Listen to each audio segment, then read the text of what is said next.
कहानियों की श्रृंखला में आप सभी का हार्दिक स्वागत है। आज की हमारी कहानी है अनोखा बंटवारा। एक जंगल में एक गीदड़ और गीदड़ी बड़े ही प्यार से रहते थे।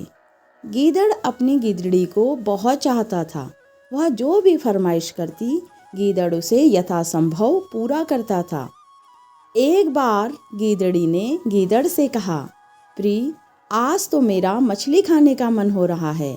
क्या तुम व्यवस्था कर सकते हो? यदि मन कर रहा है तो मैं आज ही तुम्हें मछली खिलाऊंगा। प्रिय, यह कौन सी बड़ी बात है? यह कहकर गीदड़ चला गया। नदी की ओर जाते समय वह सोच रहा था कि मैंने पत्नी से कह तो दिया कि मछली खिलाऊंगा, मगर मुझे तो मछली का शिकार भी करना नहीं आता। अपनी पत्नी की मछली खाने की इच्छा आज कैसे पूर्ण करूं? यही सोचते सोचते गीदड़ नदी किनारे जा पहुंचा और एक ओर बैठकर नदी में मचलती मछलियों को ललचाई नजरों से देखने लगा। एक बार तो उसका मन चाहा कि नदी में कूद पड़े और पलक झपकते ही मछलियों का शिकार कर ले, लेकिन दूर दूर तक फैले नदी के पानी और उसके प्रवाह को देखकर उसकी हवा खराब हो रही थी।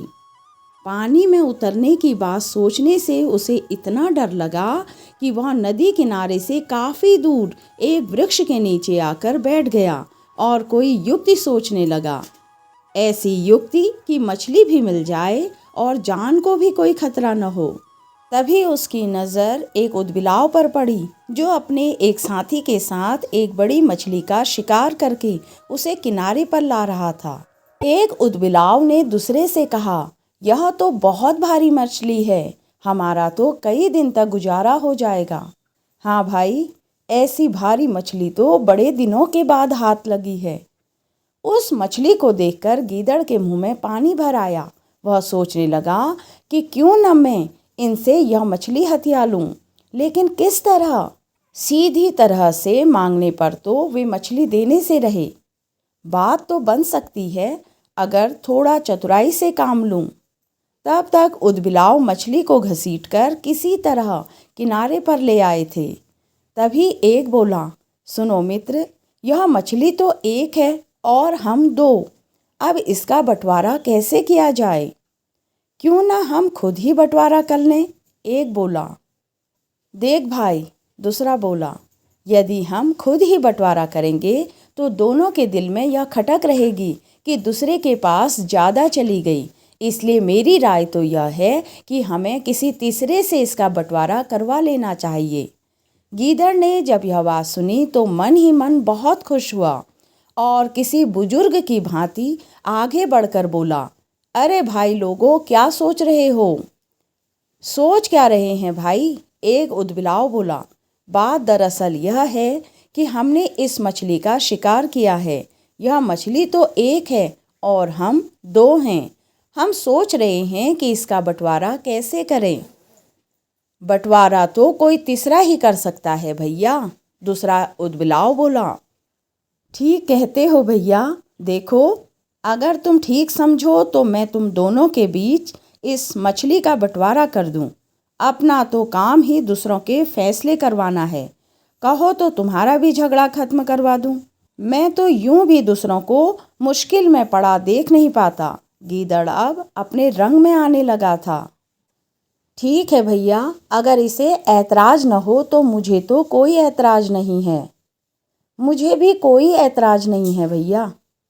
वाह वाह, मित्रता हो तो ऐसी। किसी ने ठीक ही कहा है कि एक ने कही दूसरे ने मानी, कहें कबीर दोनों ज्ञानी। राजी राजी तो बड़ी बड़ी समस्याएं हल हो जाती हैं और भोजन तो यूं भी सबको मिल बांट कर ही खाना चाहिए। एक दूसरे पर विश्वास करना चाहिए। प्रेम के सिवा इस संसार में रखा ही क्या है? तुम दोनों यहीं मेरा इंतज़ार करो।